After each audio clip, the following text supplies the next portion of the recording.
Okay, I think everything is set up now, Jenny. So, Great.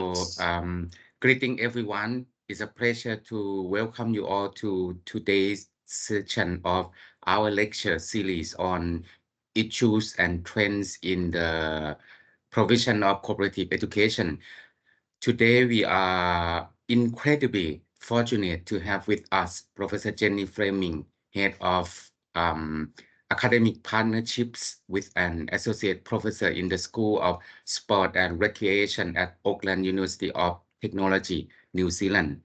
Professor Fleming is not only an active and international recognized researcher in work integrated learning, but also holds leadership positions in will at university national and international levels.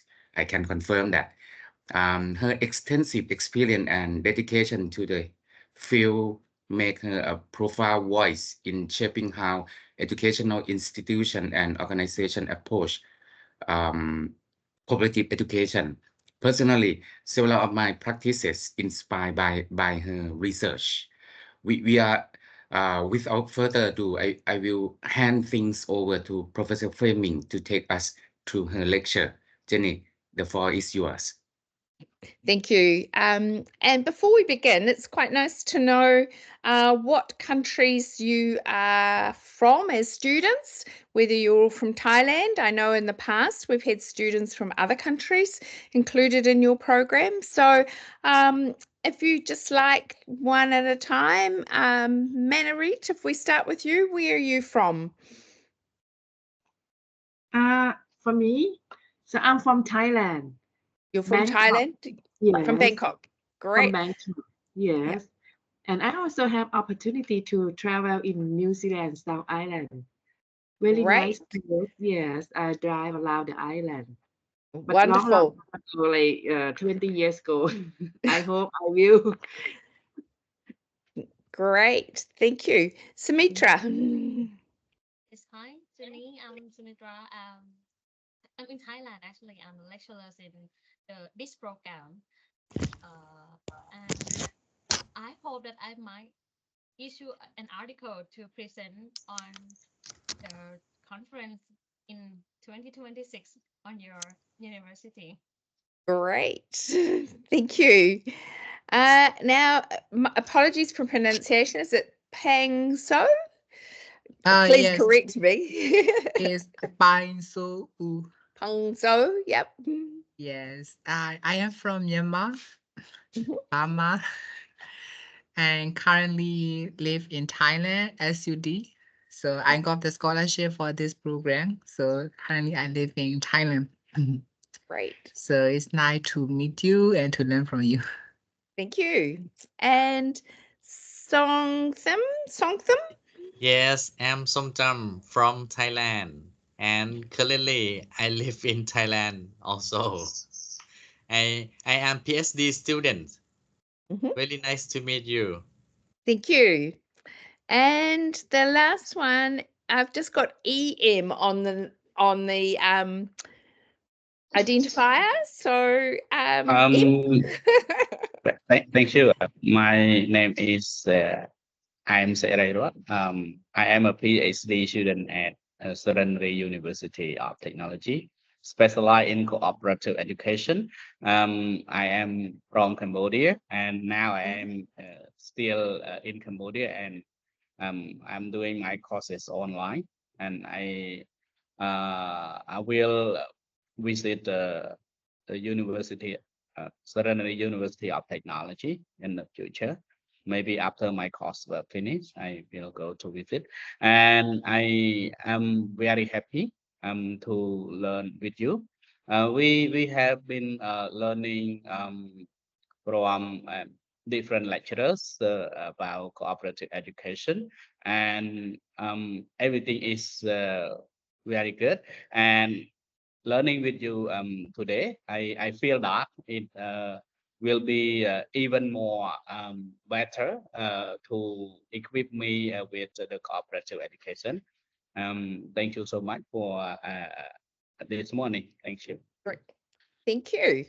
Right, nice to meet you all. On at the end of April, I was visiting Thailand, but on holiday in Phuket. So that was a very nice, relaxing time at the beach in a beautiful resort. So I didn't get up to visit you, but maybe one day in the future. All right, we'll get started. I'll just bring up my slides.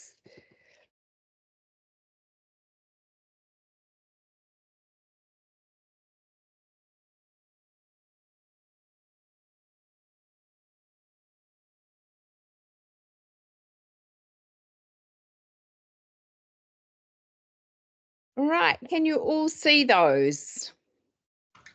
Yes, we can see the Yeah. screen. Great, thanks. PowerPoint. Awesome. All right, so I was asked to talk today a little bit about issues and trends in work integrated learning. And as Ateep mentioned, I'm from the Auckland University of Technology in New Zealand. So New Zealand is just a little country highlighted there in blue, way down off the coast of Australia. We only have 5 million people, and we have 2 islands, the North Island and the South Island. And I've just shown a few images here that just gives you a bit of a taste of what it's like in New Zealand. So Auckland is where I'm from, the Auckland University of Technology, based in Auckland. In the photo on the top right-hand side, you can see that Auckland is a city surrounded by a harbour, and we have a lot of water-based activities, including sailing and many other boating type activities. It's a small city. In Auckland, we only have about 1.5 million people in the whole city. If you look down at the bottom left, you'll see just a little bit of our campus at AUT in the city campus. But we have 3 campuses that we teach across within the Auckland area. The middle photo down the bottom is from our South Campus. That's a beautiful green space, a very small campus, but just really great place to teach. The picture down the bottom right is one of our iconic beaches. Not only do we have the harbour and the beautiful city, but we have on our coastal side of the island, we have beautiful surf beaches for people to enjoy, lots of recreation and leisure. So it's just a little bit about where I come from. Now, a little bit about me. As Ateep mentioned, I'm the Head of Academic Partnerships within the School of Sport and Recreation. I'm an Associate Professor. And some of my other contributions to work integrated learning and cooperative education has been I'm the past president of Work Integrated Learning New Zealand. I held that role for 6 years. I'm an executive board member on the World Association for Cooperative Education, which is hosting our symposium in Sweden in a couple of weeks' time. I'm also on the International Research Committee for WACE. And I'm an associate editor of the International Journal for Work Integrated Learning, which is a journal that I really strongly recommend that you delve into for many of your readings and things as part of your course. So today I'm going to talk about some issues and trends, and I've got a couple that I'm going to focus on. But firstly, I'm going to look at the issues around defining cooperative education, and WIL, its terminologies and its purpose. I'm then going to talk a little bit about some of my research and very briefly talk about one of the key issues in WIL research at the moment is around managing risks in WIL, and I've undertaken some research in that area. One of my current sort of research interest areas is around the well-being of work integrated learning students, and I'm going to share some of my latest research findings with you.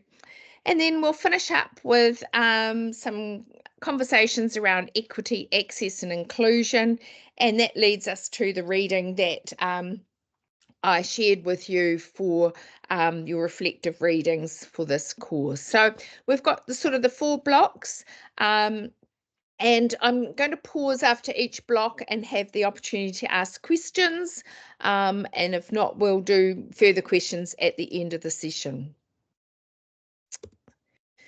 So we'll start with cooperative education and work integrated learning. Now, cooperative education was sort of the buzzword or the word that was most commonly used for many, many years. But gradually, this terminology called work integrated learning has overridden cooperative education as being the prominent discourse. So we define work integrated learning as an educational approach involving three parties. So it's important that it's the student, the educational institution, and an external stakeholder. That could be an employer, or it could be just a host organisation hosting a student. But it must involve authentic work-focused experiences, and it must be linked with the curriculum. So it's not volunteer work or extracurricular work. It's linked in with universities or higher education studies. Students in WIL, they learn through active engagement and purposeful work tasks, and that those tasks help them integrate the theory and the practice. And ideally, these are relevant to what the student is studying within their higher education course. So they're key components of how we define work integrated learning, and that is an overarching sort of definition for these types of activities. So when we look at cooperative education, or co-op as I'll probably refer to it here on in, co-op is now sort of classed as a model of work integrated learning. So it's just an example of a particular way and a particular structure and particular philosophy of work integrated learning. And more co-op as a term is being replaced by WIL across the globe. If the course is quite generic and open-ended, but in many cases, cooperative education is the model of a particular degree program. But other models that are included in the definition of WIL include the words practicums. People do practicums in teacher education. Work placements are very commonly used in a range of different disciplines. Field work is something that's often used in the sciences and also in social work. Internships is again a very specific model of cooperative education, of work integrated learning, and often has very similarities to cooperative education.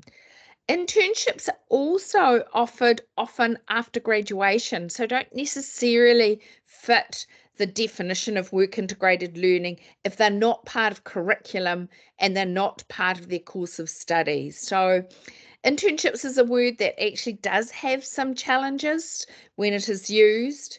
So when you're reading research around different models that you might have read about their research, it's really important to identify the specific model of work integrated learning that they're referring to, and is that similar or different from other models of cooperative education that you're used to. So that the whole concept of being integrated in curriculum is really an important part, and there's a lot of literature out there about internships which aren't in curriculum. So just a point to note there. Overall, quite often across different institutions, across different industries and disciplines, there's a real issue around the lack of a shared understanding of these differences in models. Some of the different models have different purposes and different intentions for why the students are undertaking these models. So it's really important that that's clarified in any research that you do, and it's clarified when universities set up models of work integrated learning for their students. I did write an article in 2017 around examining and challenging the intentions of work integrated learning, and it was all about trying to identify what was the purpose. So why were students doing these types of activities, and what was the purpose? So if you're interested in that, worth having a bit of a read. recently, and I'm sure that you've already heard about it, but the Routledge International Handbook of Work Integrated Learning came out last year. And Zegward and Pretty are the editors of that book. There's a couple of chapters within there that focus on defining work integrated learning. So really worth having a look in there if you haven't already, to find out the nuances about the issue of what is work integrated learning and what does it mean. Okay, are there any questions at this point? Just pop your hand up and I should be able to see it, I hope. Anything at this point? Happy for me to go on? Yep. All right, so the next topic that I want to share with you is the concept and the notion of will being a risky activity. So students leaving the safety of the university and going out into a workplace is known to have risk. They've left the whole constraints and the controls within the university systems. So it was brought to our attention actually from Universities New Zealand, the body that oversees our 8 universities that we have in New Zealand, that we didn't know enough about what were the risks of students going out into workplaces as part of their courses of study. So a colleague and myself, a colleague Kath Hay from Massey University, a different university in New Zealand, and myself, we got together and we decided that this was a really important issue that we needed to know more about in the context of will in New Zealand universities. So firstly, we defined risk. So we defined risk as any issue that might affect, and it could be positive or negatively, the achievement of objectives for the students, the host organisation, and the university. So we acknowledged that risk wasn't just something that was related to the host, it wasn't just something related to the students or the university, that all 3 stakeholders in that relationship were people that we needed to consider in the concept of risk. We also looked at the breadth of different types of risks that a student, a university, or a host could be exposed to as part of their co-op or will experiences. And we categorized them into strategic risks, legal risks, operational risks, reputational risks, and financial risks. So the whole range of different risks. And the issue that we really needed to address was that we need to support staff to develop a good understanding of risk literacy. In other words, what are all the risks and how could we potentially mitigate them? So we did a survey of will staff in our study, and we asked them to rank and identify some of the key risks that they felt were relevant in their particular courses. And we looked at universities across New Zealand. So we have 8 universities. And so we got staff from all the universities to participate in our work. And the first common risk they identified was health and safety, which is what the risk that most people sort of think of first, having an accident in the workplace. So physical risk was really common, but what was also identified was psychological risk. So risk for the student or potentially for the host of some form of psychological harm or emotional distress or disturbance of some form. So that was really important, that we expanded it beyond just the physical risk in health and safety. That actually led us to a lot more research, and I'm going to talk about that later in the presentation. And this whole health and safety risk brought us into the topic of well-being.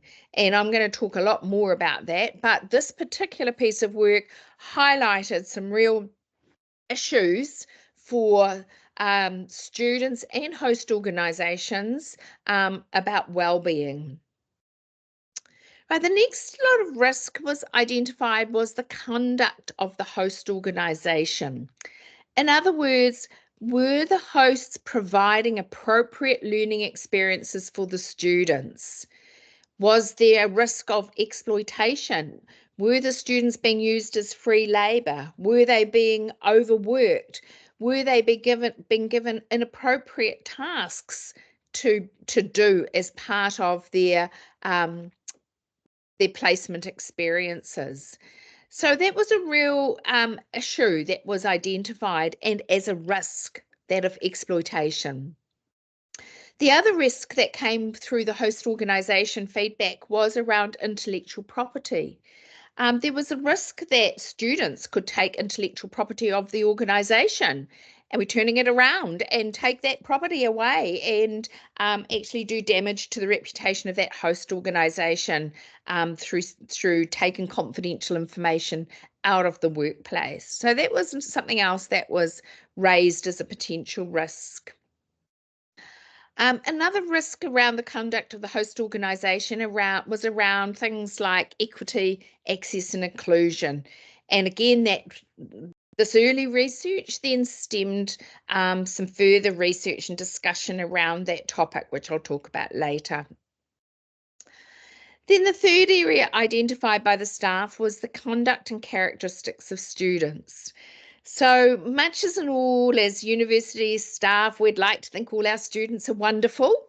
That's not always the case. And a key risk was, and particularly to many of the host organisations in clinical spaces, was the behaviour and the competence of the students. Were they actually able to behave in a professional and competent way suitable for that workplace that they were placed in? And again, as I said, clinical spaces, so work integrated learning includes your nurses, your physiotherapists, your occupational therapists, all your clinical sciences all undertake work placement experiences. So that was particularly common around that. Professional behaviour was raised as a risk because many students don't know how to transition from the behaviours that they exhibit as a university student, which doesn't matter if you don't turn up in time or turn up to class late or things like that. But when you're in a workplace, those sort of behaviours aren't appropriate. So they were a big risk. Now, all three of those risk areas all have the potential to impact the reputation of the university. And that's what's really the key issue, is if we don't deal with the risks, then the reputation of the university is at stake. But also, the reputation of the students is what is the most important. So they're the stakeholder that's most at risk, particularly from the first two, the physical or psychological harm or the exploitation from the host organisations. So hopefully that's given us a little bit of a background on the work that we did. So from that research, we came up with a number of strategies for managing risk. And these strategies were mainly for the university, but in our publications, we've also shared expectations and strategies for host organisations and for the students themselves. So we've got 3 articles relating to this particular project that we undertook around risk, and one focuses on the student and one focuses on managing risks as well. So key things, we're making sure there's some sort of contract between the student and the stakeholder, the other stakeholders, the host and the university. It's no point just having a contract between the student and the host. the university needs to be involved, and that way you've got more chance of managing risk. There need to be internal systems to ensure that the host is suitable to have a student on placement and the student is suitable to go out onto work placements. There needs to be really, really good pre-placement preparation for the students. They need to know their expectations and guidelines for conduct. And the hosts need to know what their expectations as a host organisation are and the responsibilities that they have for hosting a student. It's really important to help minimise risk, to have adequate resources, and time is a big one, supervision, guidelines and expertise. And the host needs to make sure to ensure physical safety for the students, they need to have good health and safety inductions and incident reporting mechanisms. And overarching all of this is good relationship management between the university, the student, and their hosts, and feedback processes that will help mitigate this. So we do know that more research is needed on risk. It's a major issue in work integrated learning. So things that I'm going to suggest here are some ideas of what we need to do is we need to know more about hosts' perspectives of risk factors and how they mitigate these risks. We need to know more about their students' understanding of risk, and do they just rely on the fact that they're told what the risks are? We need to look at risk management strategies across different models of will, particularly models where students are employed by the host organisation as opposed to being in a volunteer role. We need to look more at some of the specific risk factors and how we can mitigate them more. Student conduct, host conduct, and we've already begun some of that work around the conduct of the host through the equity, access and inclusion research. And how can we better understand risk and ensure that anybody involved in managing will programs has good risk literacy? So I've just listed here the 3 publications that came out of our recent research on risk. And I'm going to stop sharing for a moment and just have the opportunity for you to ask some questions. So that's a lot to take in, and I probably went a little bit fast. I realise that some of you might struggle a bit more with English, but hopefully the slides made it easy enough for you to follow. Questions about the key issue around risk in work integrated learning?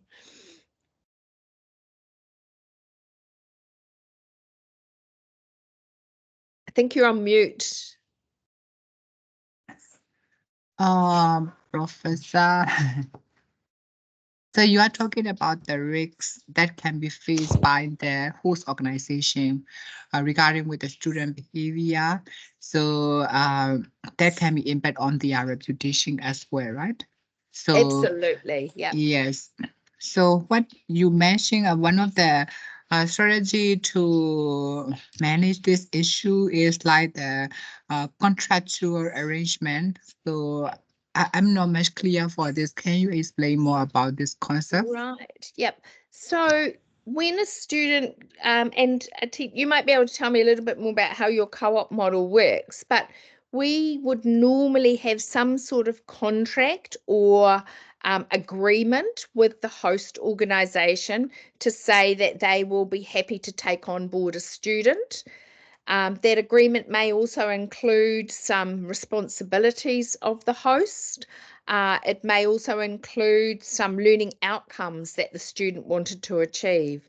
So do you have something similar when you contract a host to take on a co-op student? In Thailand, it depends on the host organization. Some organization have a contract that the student and the university have to sign. Yep. But several hosts don't have. Yeah. And what we've found, those that don't have a contract, the issue of risk is much higher because there's no clear agreement about their responsibilities or even the fact that they have this relationship with the university to have a student. So that's why we've put having some form of contractual arrangement, and that can be different depending on whether the student is employed or not employed, is there as a volunteer. But that is one of the key strategies to help minimize some forms of risk because there's that contractual arrangement. Does that answer your question? Yes, of course. So if we have like kind of the mutual agreement, at least both sides have to know what they have to do, right? So both student and the workplace. Yep, absolutely important. And most issues occur when there is that lack of understanding and expectations are different. Yeah. Yeah, really good question there. Yeah. Thank Other you. questions related to risk? Professor, I'm Song Tam. May I ask you about the risk identification? As you mentioned, risks from student side and risks from host side. And how about the academics or education? Yes, absolutely. So all three have potential risks. Now, in the university, the risks can be around the preparation of the student. So if your university just says, okay, off on your co-op placement, and doesn't adequately prepare the student, then that's a risk for the university. And it's if the student goes out on placement and they are not competent, if we think about a nurse or some of those clinical sciences, if they go out and they don't have the skill set, that's again another risk for the university because of the reputation. So all three stakeholders are impacted by the issue of risk, and that's really important for us to think about all three. In our third article, Strategies for Managing Risk, we've actually highlighted strategies for all three groups, stakeholder groups, to help manage risks at each of those levels. And we did it for the student one in terms of code of conduct for students. Well, how should they behave when they're out on placement to minimize risk and things like that? Yep. Does that answer your question? Yes. Thank you. Right, any other questions? We'll move on to the next topic. That sort of covered that issue. So that's a real key issue for us. And by doing this work, it actually stimulated more and more research for us to undertake. So it was a bit like we would call a snowball. You start with one piece of research, and then from that you identify there are lots more things that needed to be researched. And so we've sort of been continuing as a result of that. Right, so oops, I'll just have to escape again. Where are we up to? It won't be a second. Just find the right slide.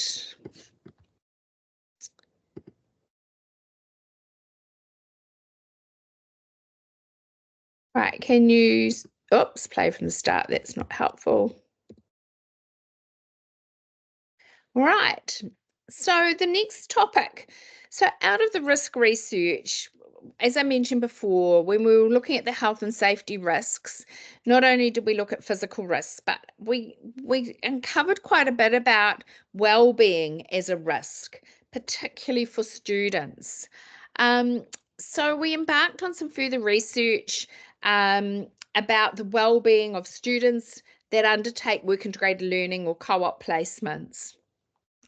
Now, as we delved into the literature, we found that well-being of students in general is important for influencing academic outcomes, so how well they do at university.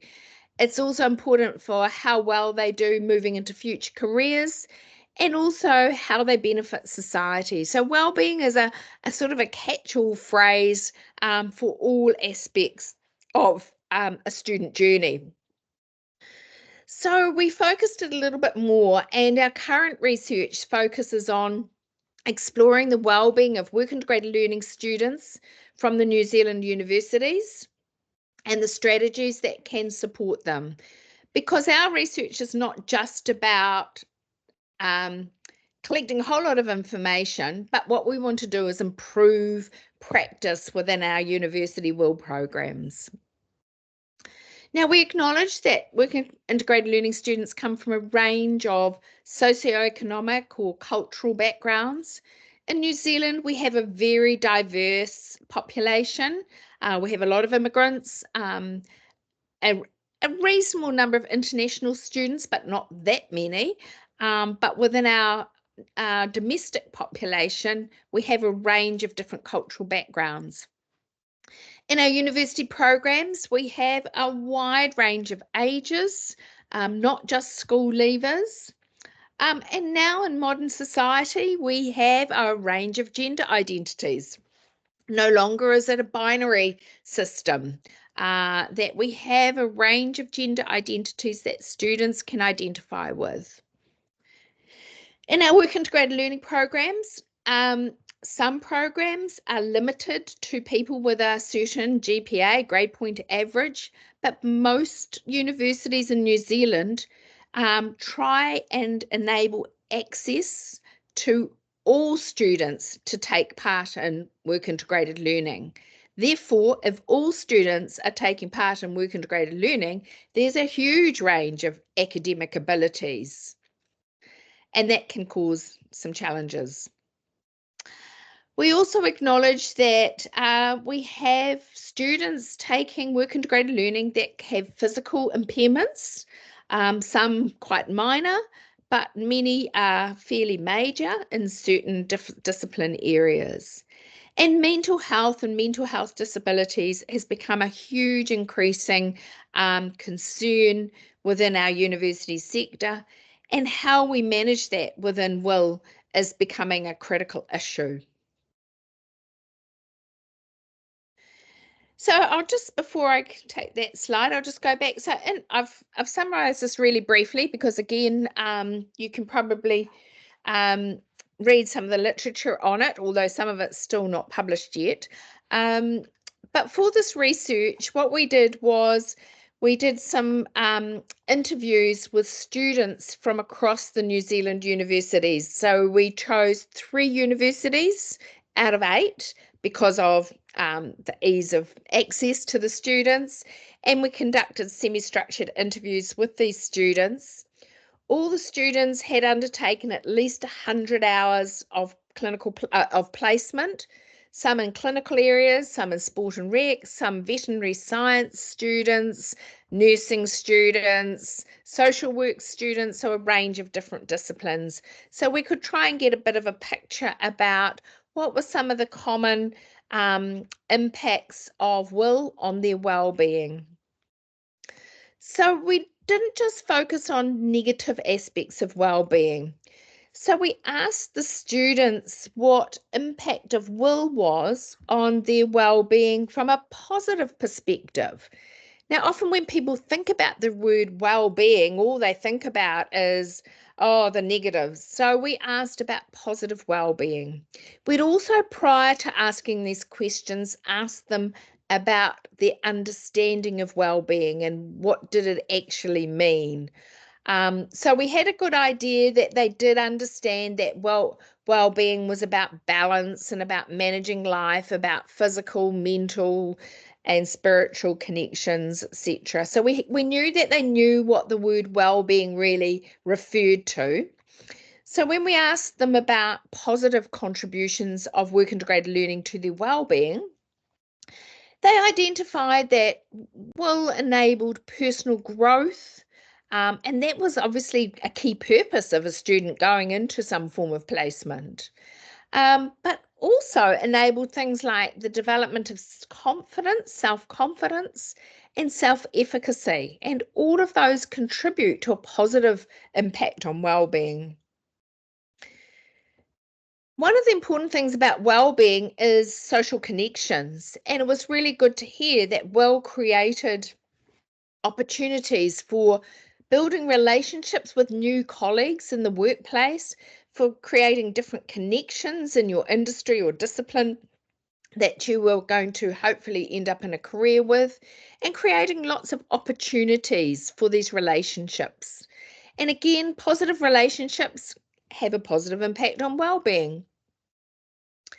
Also, WIL provided a sense of purpose, and quite often having a placement opportunity or co-op opportunity really identified whether that was the career path that they wanted to continue on post-graduation. For some, particularly in careers like nursing and social work, it was a real eye-opener for them about what they thought that it would be like in those workplaces. For those in teacher education, for some of them, they decided no, they didn't want to be a teacher because of what they'd experienced in their workplace, but there were other opportunities they could consider as part of their degree. So it provided a purpose for them to help look at their future, and that was a real positive contribution to their well-being. But then we looked at the impact of WIL on the sort of the negative aspects or the challenges. Now, this very much depended on whether the students were undertaking their placements full-time, whether they were undertaking them part-time, whether they were undertaking them in paid employment, or whether they were volunteers and not being paid for the work that they were undertaking. A lot of our clinical sciences, our nurses, etc., they're all in unpaid placements. Many of our other disciplines like social work and veterinary science are also unpaid placements.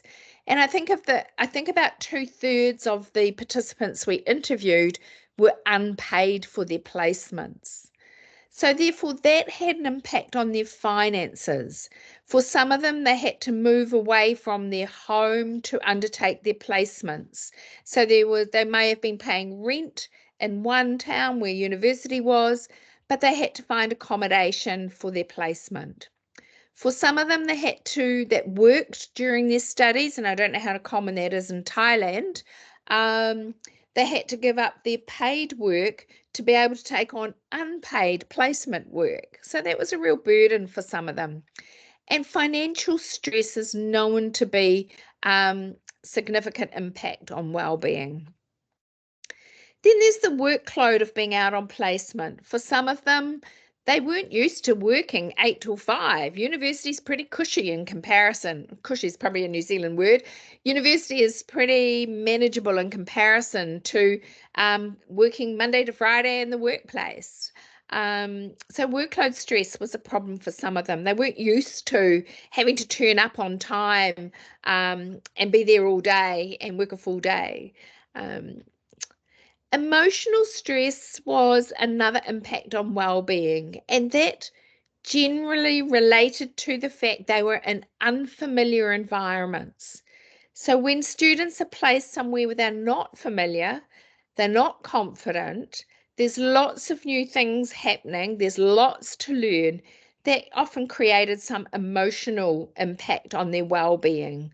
And that was quite common, particularly in the early stages of a student being on placement. We found that some of the interview participants that we had in our group had done 2 or 3 different placements, and so this emotional stress got less as they did more time on placement and were more experienced. Sometimes the emotional stress can relate to if they have gender identity issues, disabilities, or anything else that may affect their inclusion in that workplace. And again, that comes up later in some more of our research as we delved a bit more into that topic. And one of the key things that they raised was often when they're on work placements, they had no time for themselves. And balance and work-life balance was a key factor for good well-being. And because they were working hard out on placement, they had no time for family and friends because they had to balance their work placements alongside university assignments and other aspects. So there were lots of well-being challenges, but for us in this research, there weren't any real surprises. We were expecting these types of answers. It's what some of the literature has already mentioned to us. And so there were no surprises, but it was important to get the voice of the students to confirm our thoughts. So from the data that we collected, and this is just a very snapshot of what we collected, we have developed some advice for students from the students. So we asked the students, what advice would they give to another student to help ensure their well-being while on work placements? So eating well, making time for exercise, remembering the importance of your friends and your family and making time for social relationships, getting support while you're out there struggling away with your work placements. Have a self-care plan. So plan up front that work placements and will and co-op can be stressful times. So have a plan before you get undue stress put upon you, and think about how can you prioritize time for yourself. And the universities have lots of support networks.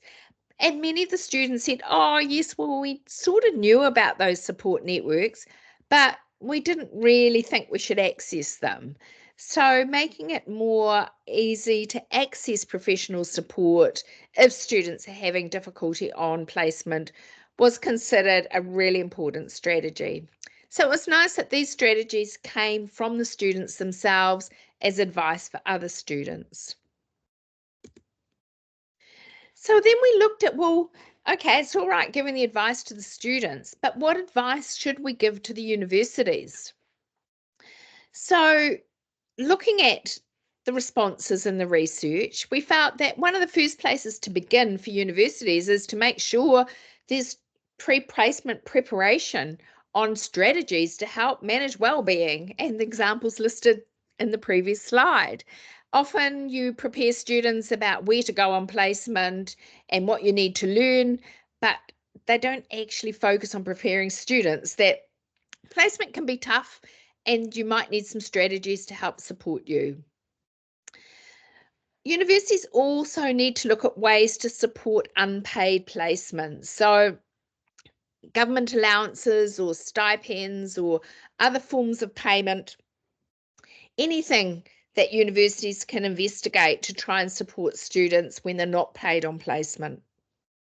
That was seen as a critical factor because some students on placement, as I mentioned before, might have they might have travel and transport issues. They might have to cost a lot more to get to their placement organisation than it does to university, particularly if they're living in university accommodation.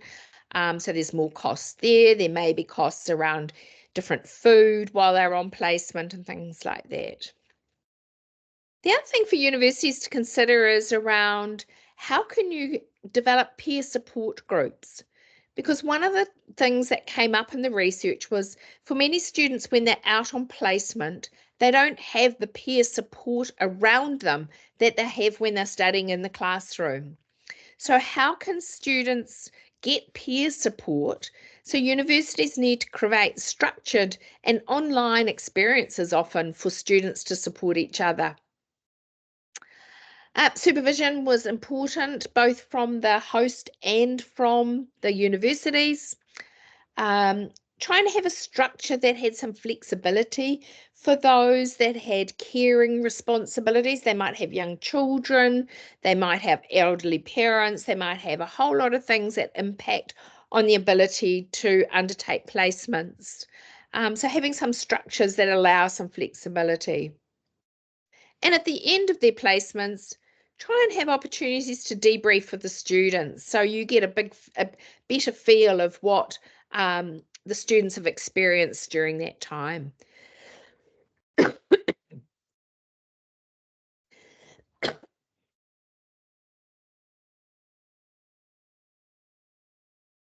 So the third thing we looked at was advice for the host organisations, and we need to ensure that our hosts are preparing. Sorry, I'll just pause for a second. Hang on a second.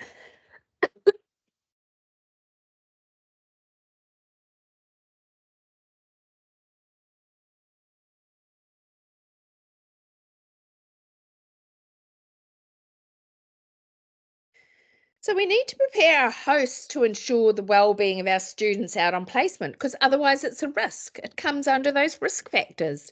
If it impacts student well-being, it's a risk.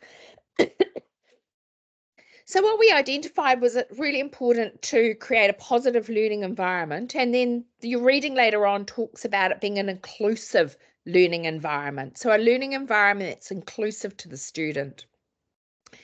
That the student is appropriately challenged. So either not too far out of their comfort zone, but enough challenges to be able to enhance their learning. They need to have regular check-ins for student feedback. They need to be empathetic that they are students and they're not an employee necessarily at the level of a graduate. As I mentioned before, have an inclusive workplace, and that the host organisation really needs to understand and meet the university requirements. And if those things are all addressed, not only does it help improve student well-being, but it also helps minimise risk.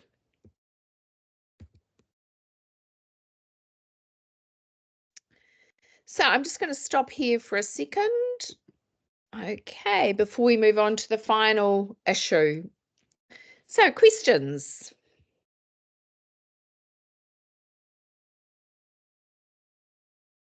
Does it resonate with you as students, the whole concept of well-being? So related with the unpaid things, the challenges for the student. Related with the emotion stress that I'm paying. So I have one time the experience in Myanmar we don't have like the official award integrated learning education. So we create and we suppose students to get the opportunity. So one time I teach the business related subject. So I asked my student, I made the connection with some organization as the student to go and learn for 1 week. So one group of students, I asked them to go to the hotel to learn about the hotel function. I have the friend, my friend is from the hotel, so he's the hotel manager. He can support for that. So I thought that so that made them for meaningful learning, so what they learn and what they can connect in real life. But for them, it's quite different, you know. So they said, "Oh, 1 week, so we have to go there by our arrangement. We have to spend money. So how can we get it back, you know?" So I feel very bad for that. My intention, I believe, is good, but for them, so they don't really see what is that, you know. So that's why I feel very sorry for them. And also, after listening your lecture, I understand that as the university, we also need to make the awareness of the student how these placements are really quite effective. So this is what I learned. Yes, I really that's for that. Great. Any other questions before we move on to the final topic? Em, you've got your hand up. Yeah, thank you so much for pausing the lesson and give us opportunity to ask a question or give comment immediately after you finish point by point. It is a very great technique. I have been very interested in about impact of wills on well-being, and we focus on a challenge. So we have a lot like financial workload stress, emotional stress, no time for cell, we can say kinds of balance impacted. And also I have observed about advice. There are different advice like for children, for university or for host university. And I have observed that there are good techniques from the advice, but I just want to know more if I just want to know more how's it work after giving advice, for example, for the student for university or like for host organization or something. So can you give me some example how it works after they get the advice? Thank you. Right, so we're just finishing this research around the wellbeing. So we haven't implemented a lot of the actions as yet, but we have started working with the pre-placement preparation for the students.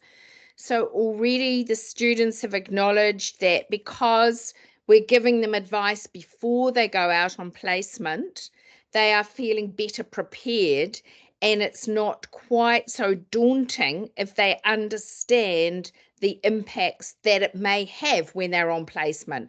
So they're finding that because we've told them beforehand, they don't think it's something unusual and they're more able to deal with it. And we get them to do the self-care plans beforehand. What are the things that are likely to impact you while you're on placement? So by doing it at the beginning, I think it's been really helpful, and the students have valued that opportunity to know more at the beginning than waiting till it all goes wrong or that impacts them and not knowing about it. So I think that's been really helpful. In terms of the universities and the hosts, the university advice, we presented this work at a conference in New Zealand back in April, and many of the delegates at the conference found it really, really helpful, and we're going to take it back to their own universities. And in terms of the host organisations, we're just starting to put this into documents that you give out to the host, like as part of the, will you take on a student? This is some of the guidelines for you. So we're still at the early stages. We're still just finishing up the research and getting it out for publication and in conference. I'll be talking at the International Research Symposium, particularly around host support, and hopefully then others will take it back and utilise it within their own universities. Yeah. So it's about spreading the word. We're just currently, I'm a guest editor, and as part of my role on IJ Will, we have a special issue focused on wellbeing, and the papers have just come in, and so beginning of 2025, the special issue will be published, and so there'll be lots of information and research on wellbeing and work integrated learning. So some great work happening out there, and the special issue will come out in beginning of 2025, which is exciting. So a topic I'm very passionate about. Yeah. Very. And so the related individuals or concerned individual will have a great preparation. Absolutely. It's all about preparation, and it's all about acknowledging and making people both all three levels. It's making the students aware, it's making the hosts aware, and it's making universities aware that does impact well-being, and therefore you need to acknowledge that and put in place strategies before it has a detrimental effect. Yeah. Or negative effect. Yeah. Cool. Any other questions before we move on to the final topic? Manarit. Also, that you said that you have confidence about the university about to send the student to the host organization. So you talk about the standard that you're like prepare the student, and also the standard of the host organization at the same thing, or you make the standard for every university in New Zealand? At the moment, it's mainly the universities that were part of our study. But in the longer term, we've actually just applying for some funding to put it on our Universities New Zealand. We have websites that all universities contribute to and can access, and so we're hoping that our work and our advice can be promoted on the websites so that all universities will have access to it. Yeah. So at the moment, it's the universities that have been involved in our study, because we're disseminating it to them. But in the longer term, once it's all finished, hopefully it'll be on our Universities New Zealand website and everybody will have access, which is important. Yeah. And by presenting at conference and things like that, hopefully other people will contact us and ask for advice and guidance and information. Yeah. Thank you. Right, so we'll move on to the final topic. So again, I'll just share my screen.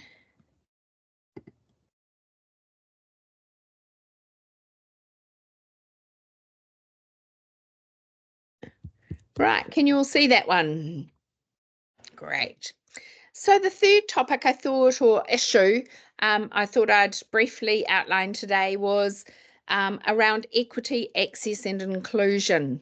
Now, just recently, the International Journal of Work Integrated Learning published a whole special issue on this topic. And the article that I shared with you for your readings was published in this special issue. But that's why I thought I'd talk about it today, because increasing attention has been, just growing over time about how important it is for equitable access and inclusion for all students to be able to get the benefits that work integrated learning or co-op can provide as part of your university education. In some universities, it's only the very brightest students that get to actually undertake co-op programs. And that's probably the students that don't need it as much as some of the other students that are struggling to determine where their career path might need to be. So there's really a lot more attention about access for and widening participation in work integrated learning. If we think about, it's not just work integrated learning we need to be thinking about. If we think about higher education in general, then there is a real move to equity and participation in higher education. And I'm sure it's the same in Thailand as it is in New Zealand, that people who have traditionally been underrepresented in New Zealand, they're really trying to give them opportunities to undertake university education. Also, there's a lot more awareness of student diversity, and I'll talk more about what diversity actually means in terms of inclusion. So we need to think about engaging with student diversity and the whole premise around educational justice. So that's a really important part of the bigger picture of higher education, not just work integrated learning. So if we think about what is equity in will or work integrated learning, it starts where all students should be able to participate so that they can get the benefits of it. So that's really where we should be beginning. That's equity. That's meaning everybody can participate. But the issue and the reality is that often some groups get affected more than others. So students with disabilities, and that could be physical disabilities or mental health issues, can easily be excluded.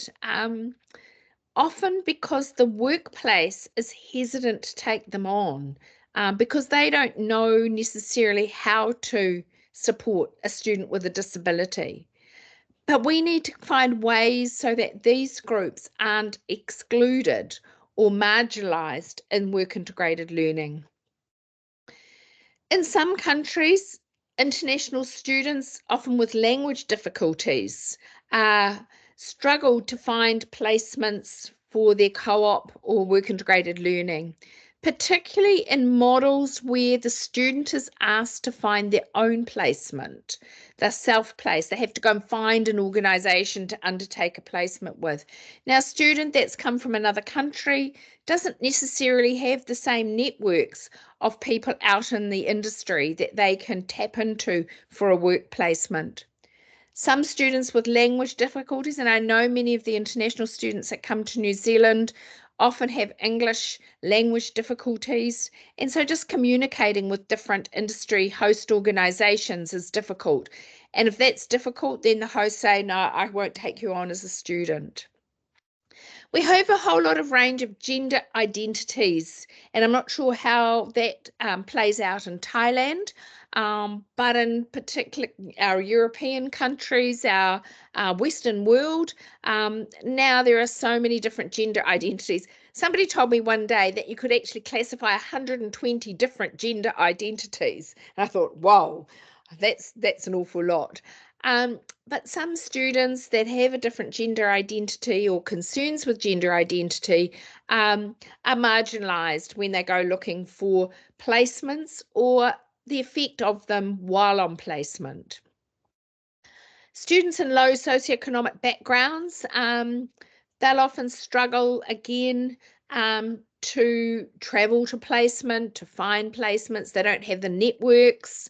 They often have other family and responsibilities that impact their ability to spend time on placement. Students in remote areas often have to leave home to travel to a placement. And students with family and caring responsibilities, mothers with young children, family members, elderly family members that are all within one home life, those that have responsibilities outside just being a student, they really can be affected to be able to take on WIL. So in some courses, this group that I've mentioned, they'll opt out of taking co-op if it's optional. So if it's an optional part of the curriculum, they'll say it's all too hard. It's too hard. Yet they're the ones that are probably going to benefit the most by having these opportunities. So we really need to acknowledge that where it's not compulsory, these students will often opt out. As I mentioned before, equity inclusion challenges are more evident in courses where students are expected to secure their own placements. And I know in many of our courses that are not required for registration, students have to find a placement themselves, whereas teachers, nurses, engineers, they all get placed by the university. Barriers to participation often align with those wellbeing challenges, those that have the mental health issues, those that are impacted financially. All those challenges often are barriers for someone to undertake WIL. And there's research coming out now that suggests that employers and workplace supervisors don't feel prepared well enough to support these equity deserving groups. Sometimes they're concerned about the legal obligations, particularly for disability. Some of them are concerned about disclosure, where students potentially have mental health issues, and what accommodations that they need to provide for some of these affected groups. So that's what's sort of coming out of the research at the moment. So I shared with you a reading, and our work was focusing on what did an inclusive workplace look like. So what we wanted to really get an idea is, if the focus is on inclusion in a workplace, what does it look like, and what should we be practicing to ensure that there is an inclusive environment for WIL? So we felt that one of the key features was the students needed to feel safe. They need psychological and physical safety. Now that could be the student physically safe if they have a disability, physically safe from the environment without a disability. So are the health and safety procedures of that workplace actually safe? It also could be psychological safety. Are there an environment that supports if they're a gender diverse student? There also, flip it to the other side, the host itself needs to ensure that they are able to cope with issues around perceived bullying and harassment and those types of issues of safety. So have they got procedures and processes in place to deal with it? One of the key things that came out, particularly of some of our earlier research, was to be inclusive, the student need to be involved in the workplace team. They couldn't have been just an add-on or somebody that was like a visitor. So they needed to feel an insider. They needed to have access to the same things that any other employer would be. They shouldn't be the person wandering around with a visitor sticker on, because that's not going to make them feel like they're inclusive. They needed to have a sense of belonging, and they needed to feel respected and valued for what they were contributing to the workplace. So inclusive workplaces allow students to engage in meaningful ways with accessible and relevant experiences, where individuality and diversity are embraced. And that's sort of the key take-home message for that, those principles and practices. So you would have seen in the reading that we came up with an inclusive workplace framework. But enactment of this framework needs to ensure that there is safe spaces, that there's you challenge any bias and discrimination, and that you recognise the limitations that occur within that workplace. And sometimes not all workplaces are suitable for all students. So we came up with these 4 principles: self-determination, belonging, well-being, care and respect. And we are hoping to circulate these further to ensure that people consider what an inclusive workplace actually looks like. So that was to the general across the host organisation, but we also then needed to think about the actual people within those workplaces. So we came up with a whole range of characteristics of inclusive workplace supervisors and co-workers. And so I won't read those out because you've all had them in the readings, but they're there to really make you think carefully about when you write up your roles and responsibilities for your host organisations, and you recruit host organisations for your co-op students, what is it that we should be promoting as inclusive environments? So future research. So I'm not spending much more time on that because you've got the reading, but it is an area of research that really does need more work. It can be daunting opening the can of worms around equity and inclusion, but we need to get a better understanding of how to create safe spaces for all students, spaces where students will disclose if they've got a disability or a mental health issue, and identify what supports students when deciding to disclosure, because disclosure is probably one of the big limiting factors that enables us to support students with disabilities in the workplace. So 2 key real take-home messages there. So in summary, so what I've talked about today is some key issues and areas for future co-op research in a range of different topics. Hopefully you can find a topic that you're passionate about and think, how can I make a difference through my PhD research? And what I'd like to say is enjoy the journey. And if any of you are followers of rugby, this is a picture of our national rugby team, the All Blacks, which are top of the world in terms of their, they are just, number 1 in world rugby.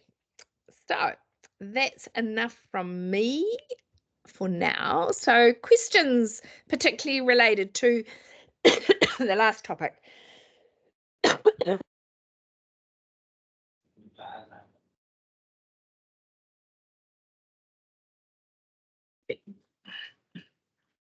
So for the inclusion participation of the student, what I noted for the people is that they develop the framework, right, that can be applied by the host organization to be able to to ensure for the inclusive participation. But I think so. We still need to have some evidence for the physical implementation of this framework, right? Yeah, so we've literally just had that article published. It was published in February, I think it was. So it's very new out there, and yes, still needs further research to actually see how it aligns with the host organizations and whether they actually support what we've recommended in our research. So that's an absolute next steps for the researchers to get host organization feedback on that framework. Yeah. So, for example, for my thesis, if I want to use the framework and develop the questionnaire and ask the student, so then so like I can make the comparison, right? So how the framework is set and how the reality student give the answer what they face in their education context, for example, in Thailand, the workplace context. So I think so I can make the further research based on the framework. that I thought Absolutely. about. Yeah. So as I said, it's very early days, and there's a lot of research that's needed. And obviously this was done in a New Zealand context. Yes. And the access and equity issues may be quite different in your In Thailand context. Yeah, context. absolutely. And so that would be a really good place to start, was to investigate those equity and access issues in Thailand, and then whether a framework like this will help to address some of those issues.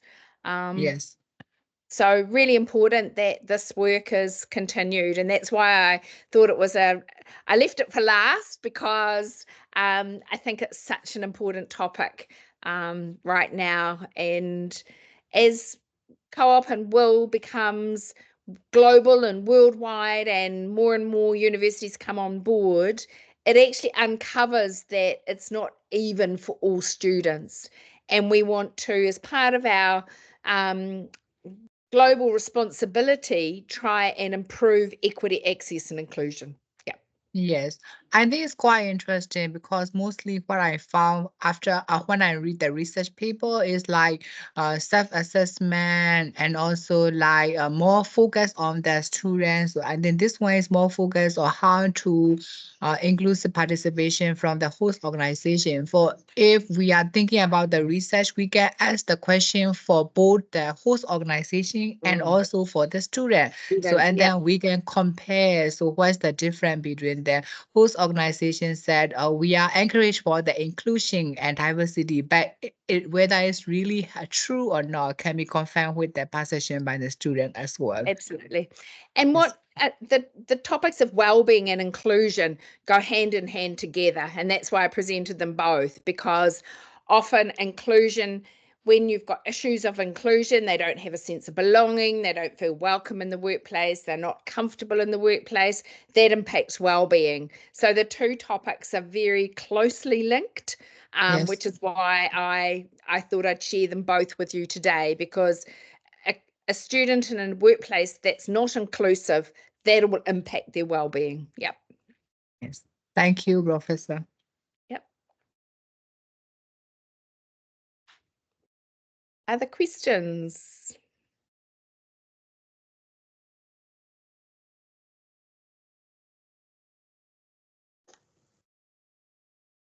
Mr. Sultan. Thank you. For me, it's not question, Professor. But I want to make sure for my understanding. For the student side, we have to make them feel safe and secure and familiar with the workplace. And finally, all of them should have the sense of belonging and should more the deeply of the value creation. And Absolutely. Yep. So that basic principle, what I call the principles and practices. So when you're thinking about a student going out on placement, and you've got a host organization in mind, are they able to deliver that for that student? Yeah. yes, and in the other side, as a host organization, they have to create the open communication and good working environments. And for my idea, I think the most important factor is mediator. Yeah. Mediator as the supervisor Yes. who Yeah. who have to instruct and coaching for our students. Mhm. So I think we have to enhance their coaching and feedback skill for supervisor. Yeah. So there's some really good articles in the International Handbook, the Routledge International Handbook, which I'm not sure. Atita, are they familiar with that book now? There's some really good articles about supervision in the workplace, and also back in, I think it might be 2015 or 2016. It's a while back, but I wrote an article for the International Journal of Work Integrated Learning on the influences on student learning and did some work around supervision in that article. But the handbook has got quite a bit on supervision in it. So yeah, worth a look there.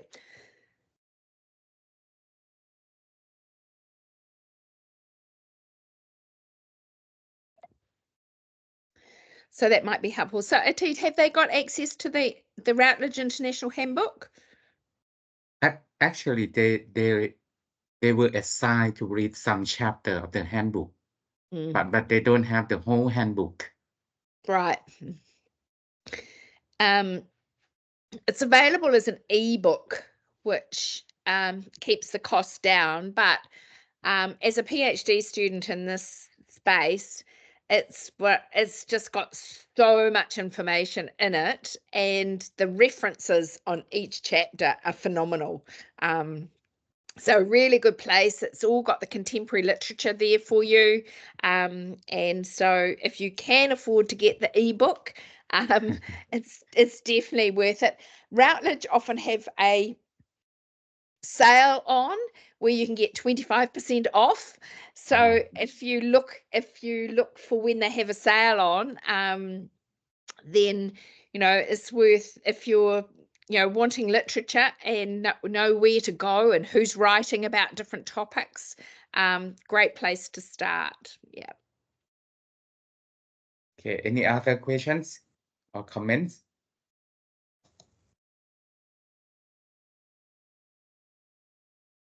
Marguerite? For me, that we have learned about the important parts of every part, like student, the university, or the host organization. Every part are very important. But I think the key man for this program is the one who like prepare everything, like a teacher, like a professor, like you prepare everything for the workplace to prepare everything for the student, or the student have to prepare everything to work at the workplace, or about the risk, about the well-being, everything. I think the key man and the most important is the professor who control about this program. They play such an important role right at the beginning, and if the preparation's not done well before the student goes on to placement, or the choice of host organization, or any of those things, if the person that's preparing or coordinating the placement process or the co-op process doesn't understand that there's risks, that doesn't understand that there's impact on well-being, that doesn't understand the importance of equity, access and inclusion, then those poor students that go out on their placements are at a disadvantage before they even go. So you're absolutely right. There is a key role with the person that prepares the students for going on placement, and it's the program design is part of that. Yeah. So really good topic to focus on is preparation, in terms of there's not a lot of research out there on preparing students, so a nice topic there. Yeah. Any other questions? คุณเอม